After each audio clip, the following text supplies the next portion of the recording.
Hello, welcome back. Today, let's cook for Marley, my yellow lab, my bestest boy.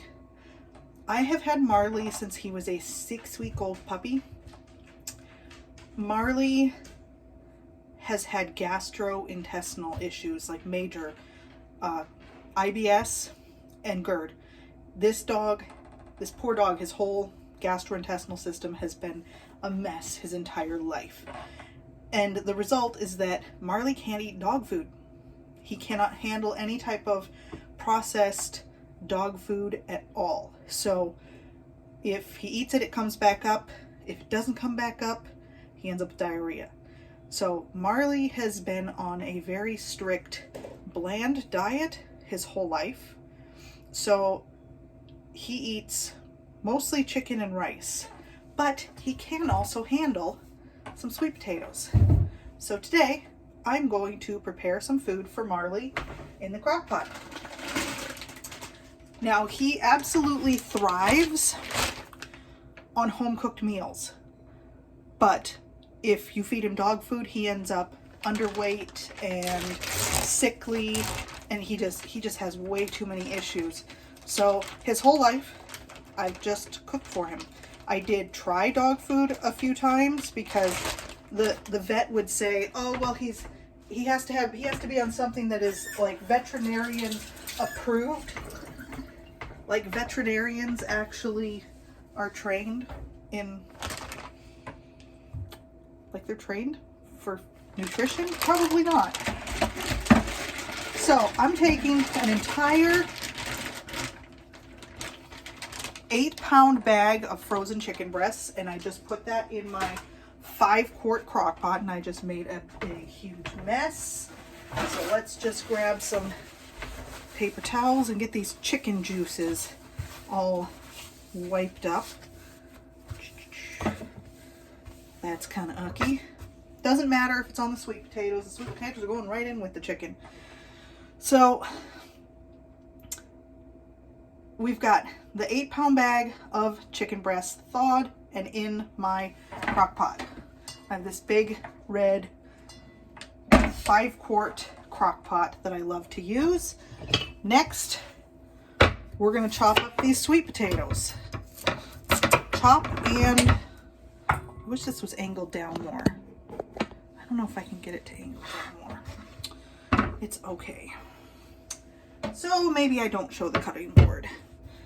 But I think I'd like some better equipment where I can show the cutting board. Okay, I've got the end chopped off each one of those potatoes. Now I'm going to get the peeler here, and I'm going to peel these sweet potatoes. I do have, I think, one regular potato maybe sitting by the onions that I need to do something with. So if there's space in this crock pot, I may add that one little regular potato. Now, most of the time, Marley eats chicken and rice. The only reason that he still has to have, like, I prefer to keep him mostly on meat, but at 9 years old, he started having these anal gland issues where he became infected, and he kept having these horrible painful ruptures over and over and over again. Had to go through a cocktail of medications, and so we went through, from age 9 to 10, we went through a year of absolute hell with his anal glands. And the vet said on his bland diet, she said he can't do meat only because she said we need his poop to stay big and bulky so that his anal glands function correctly. So I usually have some kind of fiber in with this food, even though I don't believe that dogs need fiber. It is due to Marley's individual issues that I do the fiber with him, just to keep him healthy. So this time his fiber is going to be sweet potatoes. I'm just chunking up this sweet potato. I've got 2 of them here, but I'm working on number 1 first. But I am a firm believer that processed foods are not any better for our pets than they are for us. If Marley did not have all of the gastrointestinal issues that he has, I would probably have him on a raw diet. But because of the fact that he has all these gastro issues, I have kept him on cooked meat as opposed to raw meat. And then usually there's a little bit of rice mixed in with his meat. And this time we're going to do sweet potatoes because he doesn't have an issue with sweet potatoes. But he cannot handle pork. He only seems to be, he does best on chicken, and he can handle beef here and there. So he does sometimes get beef, but most of the time it's just chicken. And I will normally just do chicken breasts, but he did have chicken leg quarters with us yesterday when I cooked the chicken leg quarters. So I am peeling this potato. Got a nice bowl of peels going here to put in the compost.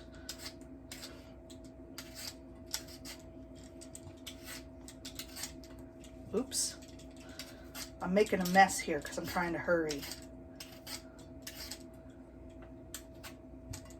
Okay.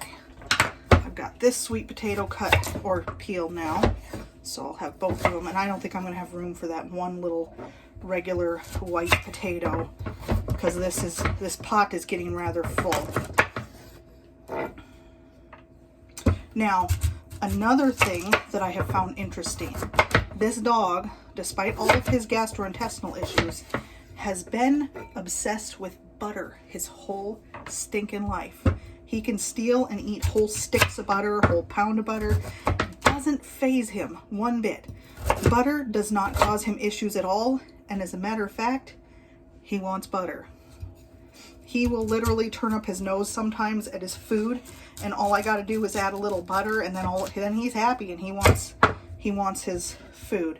So I will say that chicken and rice is a very low fat meal, and pets need a certain amount of fat just like we do.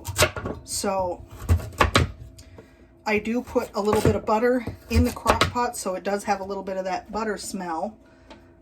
Or I'm doing that this time. Anyway, I'm almost done cutting this potato. These sweet potatoes are big, so they're like really hard to chunk up. And then the sweet potatoes are on top of the chicken. Okay, almost done.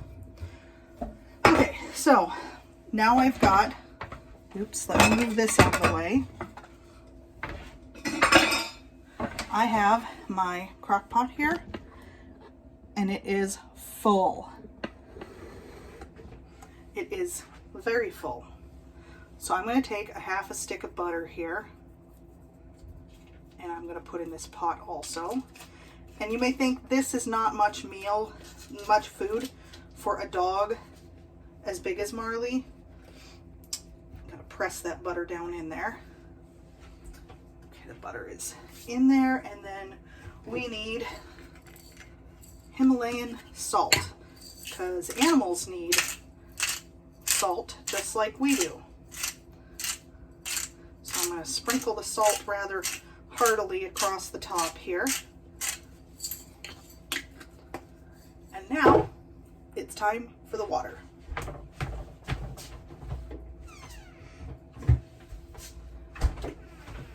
I'm going to take my filtered water and I'm going to pour in here, and it's going to fill up any little bit of space.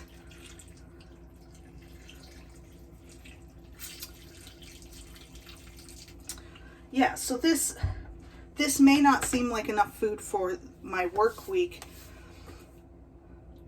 for a dog that size, but it actually is, because I do add, so if I cook eggs for myself in in the morning, I do add a little bit of eggs. Like I'll cook an extra egg or two just for Marley and put that in his food because he can handle eggs too. He can handle chicken, eggs, a little bit of beef, and he can handle sweet potatoes. He can handle rice, and he actually is okay with some fruits like berries. He's good with berries. He'll eat. He likes fresh blueberries on his food. So sometimes we will add a few fresh I'll go buy some organic blueberries just for the dog, which is, I know, crazy. It's so crazy, but I love my dog. I love my dog so much, and he's my baby, and he has been such a good dog. And he's older, and I just want to take care of him the best that I can so that he can live as long a life as possible. Now, the vet has said that he is past his life expectancy for an extra large lab, because he's not an average size lab. He is not the breed standard. He is considerably larger.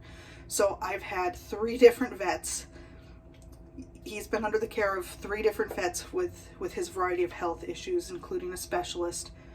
And they determined that he was not eligible to have surgery to have the anal gland removed. After he'd had all the issues, they said that with the dog, his size and age, he's not a good candidate. So basically, we have to live with whatever lingering issues he has from that year of the rupturing that was occurring. But I want him to live as long as he possibly can. He is in very good shape, considering he is 11 years old and is a 120-pound dog. So he's going good. He is showing some signs of arthritis, but that seems to be minimal. So I have him on a joint supplement, and I feed him natural food, mostly meat, and he seems to just be fine. His eyes are good, his hips are good. He just getting a little stiff and sore. But that is how I am preparing Marley's food for the week, for the work week, so that I don't have to worry about cooking for him first thing in the morning. I can just get up, cook what I need, and get ready for work. So thank you for tuning in and watching my cooking for Marley video.